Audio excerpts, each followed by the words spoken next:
Hoe dit begin het eintlik is dit juist deur my professionele hoedanigheid. So as 'n terapeut, spraakterapeut dan nou,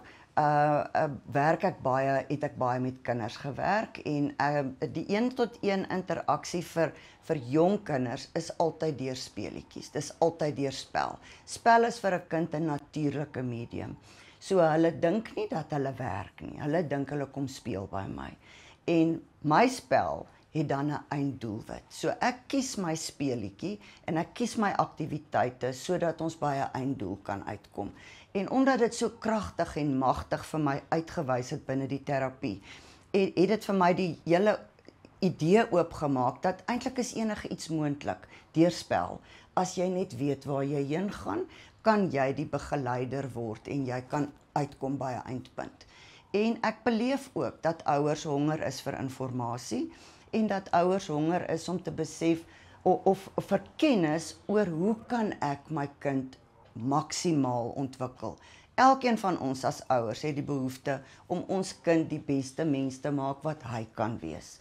Nie almal is 'n 100% kind nie, maar as jou kind 'n 60% is, wil jy 60% kind kweek. So hoe bemagtig ons ouers? So spel gaan nie net oor die kind nie. Dit gaan oor die ouer en die kind wat saam in interaksie tree en saam by 'n einddoel uitkom.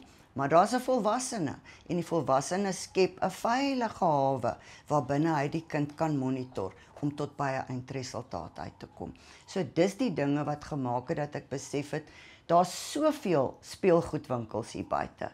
En mens stap in 'n speelgoedwinkel in en jy weet nie wat van hierdie goed is toepaslik. Wat kan ek gebruik? En op die ou einde koop jy maar volgens jou beursie. Maar dit help om te weet wat elke speelding eintlik doen. Daar is dinge wat minder opvoedkundig is en daar's dinge wat meer opvoedkundig is.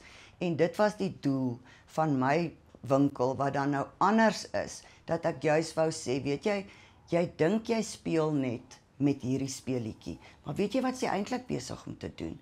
En dan is daar spesifieke lyste met vaardighede wat jy besig is om te ontwikkel, wat eintlik soos vir 'n ouer 'n aha oomblik is. Ek het nie besef ek is besig om die emosionele of die sosiale of die kognitiewe of die redenasie vermoë van my kind te ontwikkel. Ek het gedink ons speel maar net, maar dit kom spontaan.